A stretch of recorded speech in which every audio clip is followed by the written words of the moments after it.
What's up, Godzilla fans? Samson West here, and I'm going to bring my next Godzilla figure review. This is another requested video by Mr. Gojira Guy 95. He wanted to see me review the figure, and I gladly am. Now, let's bring out the contestant. We have the GMK Godzilla! And yes, we have the Bandai 9-inch Godzilla from Godzilla, Mothra, and King Ghidorah. He's the most badass version of this figure that I have right now. Well, actually, he's the only version of this figure that I have right now. Until I get the X+1, this is the most badass figure, though. So, let's leave it at that. Now, history on this guy is actually pretty short. He was only in one movie. They didn't reuse the suit for any other movies. It was Godzilla, Mothra, and King Ghidorah, which, contrary to popular belief, came out in 2001, not 2002. People call this the 2002 Godzilla, but that's not what it is. It's the 2001 Godzilla. So, yeah. Okay. I don't know all the itty-bitty nitty-gritty details on this, but I do know enough that I can sound smart and talk about it. So, Godzilla, Mothra, and King Ghidorah. The souls of the Japanese soldiers somehow got reincarnated into Godzilla, and he comes back to wreak havoc on Japan. And this is actually a sequel to the very first Godzilla movie. It's not a sequel to Godzilla vs. Megaguirus. It's a sequel to the first one. So he comes back and he wreaks havoc on Japan, and the Guardian monsters, Baragon, Mothra, and King Ghidorah all have to fight to stop Godzilla from destroying Japan. But one by one, he kills each and every one of them, and he does it the same way. He blows them away with his atomic breath. So, yeah, he killed them in order. He killed Baragon first, and then he fought Mothra, kind of at the same time as King Ghidorah, because they both appeared, but he killed Mothra, and then he finally killed King Ghidorah. King Ghidorah absorbed Mothra's energy after Godzilla killed Mothra, and he became King Ghidorah 2.0, but that still wasn't enough to kill Godzilla. So, Godzilla killed all of them. That's just how he is. He was that awesome in this movie. He was the most menacing Godzilla out of the entire series. But he did end up killing himself at the end of the movie. A submarine did get inside of Godzilla by Godzilla eating it, and inside of Godzilla it launched a drill torpedo out through Godzilla's shoulder, creating a giant hole from like Godzilla's intestines and organs and insides to his shoulder. So when Godzilla tried to blow away the two main characters in the movie with his atomic breath, the first time it fired out his shoulder, and it probably hurt like hell. And then he tried it again, and what did it do? It still fired out of his shoulder. So Godzilla supercharged his atomic breath, and it ended up blowing him up.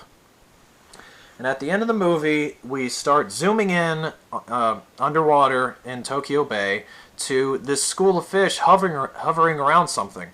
And we don't quite know what it is until you hear that familiar Godzilla theme, and then you see a heart just laying at the bottom of the ocean, and it starts beating, which tells us Godzilla will return.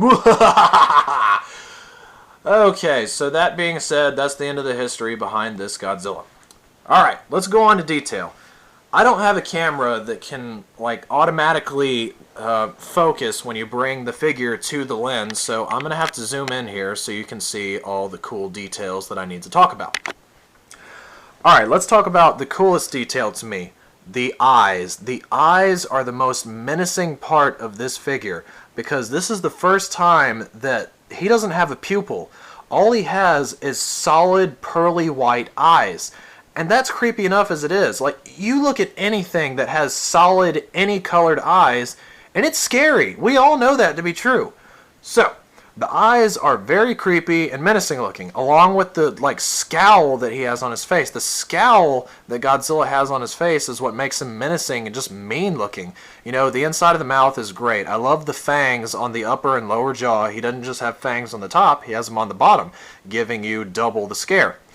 And that's awesome. The tongue is red, and that's like the only real color on this figure besides the nails, which blends, which I like that. It blends from the color of his skin to the color of the nails. Same with the feet. You know, you see the like peachy, whitey, I don't know what kind of color you'd call that, but it blends from the charcoal black of his skin to the peachy, whitey color of his feet.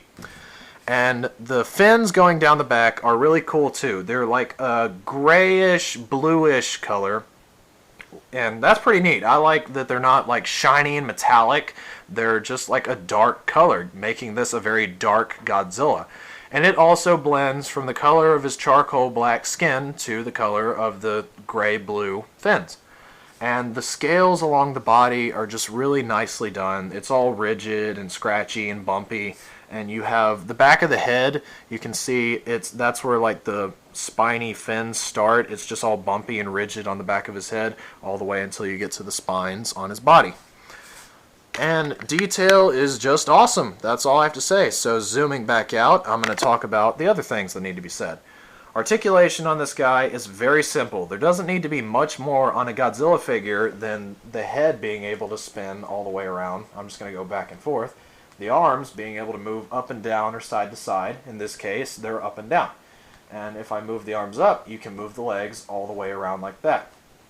And then finally, you have the tail, which spins all the way around. There's nothing more that needs to be movable on this figure besides that. Arms, legs, heads, and tail.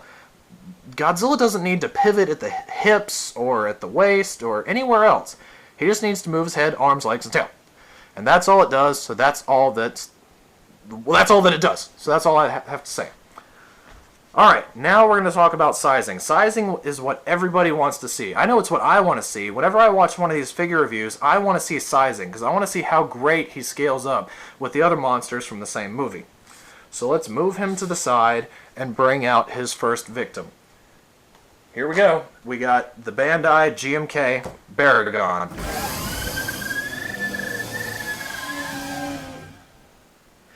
And I think that this works just fine. It works fine enough. Baragon was a little bit smaller. If you can see here, he's about half the size of this Godzilla. In the movie, he was a little less than half the size of the Godzilla. If you get the X Plus GMK of this Godzilla, I think that that will size up just fine with this Baragon, because the GMK X Plus edition is actually a little bit taller than this Godzilla. He's a little bit bigger, heftier, you know, just a lot bigger.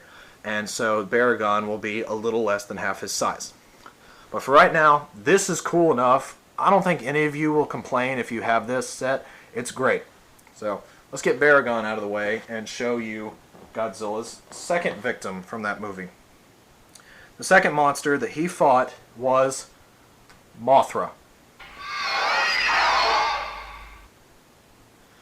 And again, I'm going to be a little bit of a pain in the ass here and say that Mothra is a little too big in this case, because if you watched the movie and saw the point where Mothra was on top of Godzilla, if I can get her to stay. Oh, she doesn't want to stay. There we go. When she was on top of Godzilla like this, she was a little bit smaller than what you see here. So again, if you get the X Plus of the GMK Godzilla, I think the sizing would be just perfect. But for right now, I'm going to say this works just great. This works just fine enough for me. I have these. These are hard to find. It's not easy to find these figures anymore. So, at least for a decent price. You can find them for like $50.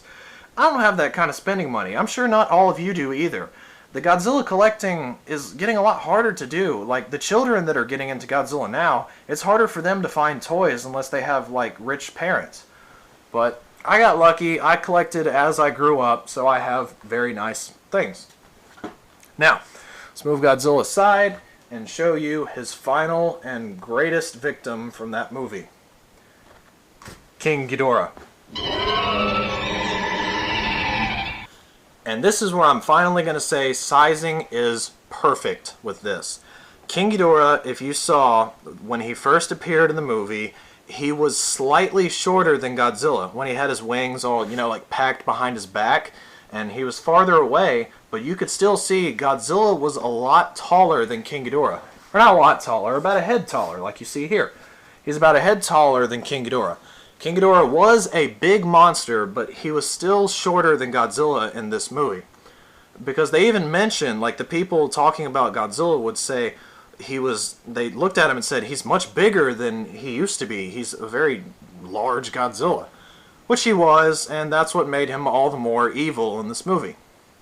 So anyway, this is the first time that I'm going to say sizing is perfect. The King Ghidorah sizes up great. I'm so happy with this. I could almost cry, but I'm not going to. Now, I'll just bring out every other monster so you can see what they all look like as a gang. You know, you want to see the whole gang all gathered around like Scooby, Shaggy, and yada yada yada. So here's my gang of figures. They all look really good together, and I'm really happy that I have them. The only upsetting thing that I can say, when I got the King Ghidorah, we also got our puppy that we still have, Banjo. He's a little, like, terrier. And he was teething at the time, so he chewed on King Ghidorah's tail. He didn't chew it up, but some of the spikes on the end of the tail that wrap around it, some of the tips of the spikes are missing. So if anybody out there watching this has a broken King Ghidorah figure from the GMK movie, and the tail is still intact, I'd really love to hear from you. So, anyway, let's get all these guys out of the way and go ahead and finish off this review. The GMK Godzilla by Bandai is really, it's awesome. If I have to give this a reviewer rating, I would say it's a good 9 out of 10.